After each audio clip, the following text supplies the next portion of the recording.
खबर आ रही है ब्रिटेन से, जहां तकनीक की खामी की वजह से सैकड़ों उड़ानें ठप पड़ गईं। ब्रिटेन के एयरपोर्ट पर जो विमान जहां खड़े थे वहीं थम गए। न सिर्फ घरेलू उड़ानों पर रोक लग गई, बल्कि ब्रिटेन से दूसरे देशों को आने जाने वाली फ्लाइट भी रोकनी पड़ी। बताया गया कि वहां एयर ट्रैफिक कंट्रोल सिस्टम में खराबी आने की वजह से हजारों लोगों को मुश्किलों का सामना करना पड़ा। ब्रिटेन में विमानों की आवाजाही रुकने की वजह से घंटों अफरा तफरी का माहौल रहा। हालांकि ब्रिटेन के मुताबिक कई घंटों की मेहनत के बाद एयर ट्रैफिक कंट्रोल सिस्टम में आई तकनीकी खराबी को दूर कर लिया गया, लेकिन इसके बाद भी अलग अलग शहरों में सैकड़ों विमान फंसे रहे और उन विमानों से यात्रा करने वाले हजारों लोगों को काफी मुसीबतों का सामना करना पड़ा, क्योंकि ब्रिटेन में air traffic control system nits यानी नेशनल एयर ट्रैफिक सर्विस अचानक ठप हो गई, जिससे न सिर्फ ब्रिटेन में हवाई सेवाएं रोक दी गईं, बल्कि दुनिया भर की उड़ानें प्रभावित हुई। आसमान में उड़ते विमानों को हादसे से बचाने के लिए एयर ट्रैफिक कंट्रोल सिस्टम की बड़ी भूमिका होती है, क्योंकि एयर ट्रैफिक कंट्रोल सिस्टम ही रनवे से उड़ान भरने और जमीन पर उतरने के दौरान प्लेन को रास्ता दिखाता है। और ब्रिटेन का यही सिस्टम नैट्स यानी national air traffic service fail हो गया, जिससे वहां हाहाकार मच गया। हालात की गंभीरता को देखते हुए और हादसों से बचने के लिए फौरन ब्रिटेन की एयर स्पेस बंद कर दी गई। मतलब दुनिया के किसी भी हिस्से से ब्रिटेन की एयर स्पेस में कोई भी विमान दाखिल नहीं हो सकता। इसके बाद दुनिया भर की हवाई सेवा मानो ठप हो गई। अलग अलग देशों में लाखों की संख्या में यात्री फंस गए। इंटरनेशनल उड़ानों में कई घंटों की देरी का अलर्ट तक जारी कर दिया गया। हालांकि ब्रिटेन के एयर ट्रैफिक कंट्रोल सिस्टम में गड़बड़ी आने की वजह का पता नहीं चल सका।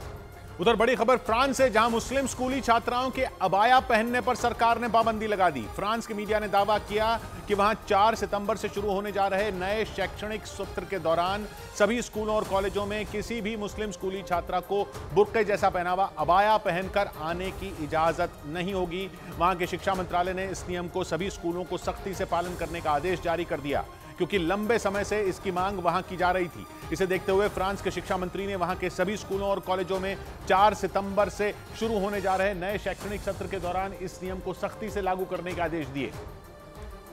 जिसका मतलब यह कि फ्रांस के स्कूलों और कॉलेजों में मुस्लिम छात्राएं अबाया पहनकर नहीं जा सकेंगी।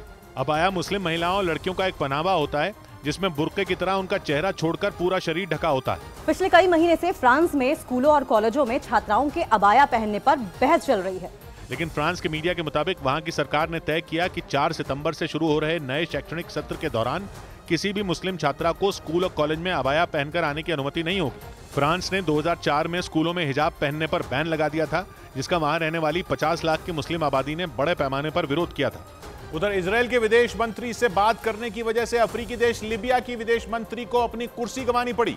उन पर आरोप लगा कि पिछले हफ्ते उन्होंने रोम में इजरायल के विदेश मंत्री से सीक्रेट मुलाकात की थी, जिसके बाद पूरे लीबिया में उनके खिलाफ हिंसा भड़क गई। लोगों ने सड़कों पर उतरकर जमकर आगजनी और तोड़फोड़ की। वहां के अलग अलग इलाकों से हिंसा के कई वीडियो सामने आए, जिनमें लोग सड़कों पर टायर जलाते और नारेबाजी करते दिखे। ज्यादातर मुस्लिम आबादी वाला लीबिया फिलिस्तीन का समर्थन करता है और इजरायल को अपना दुश्मन मानता है। इसी वजह से जब वहां के विदेश मंत्री की इजरायल के विदेश मंत्री से मुलाकात की खबर सामने आई तो पूरे देश में गुस्सा भड़क गया, जिसके बाद लीबिया के प्रधानमंत्री ने वहां की विदेश मंत्री को पद से हटा दिया। पिछले हफ्ते रोम में विदेश मंत्रियों की एक बैठक हुई थी। इसी दौरान इटली के मीडिया में खबर छपी कि लीबिया की विदेश मंत्री और इजरायली विदेश मंत्री ने सीक्रेट मीटिंग की थी।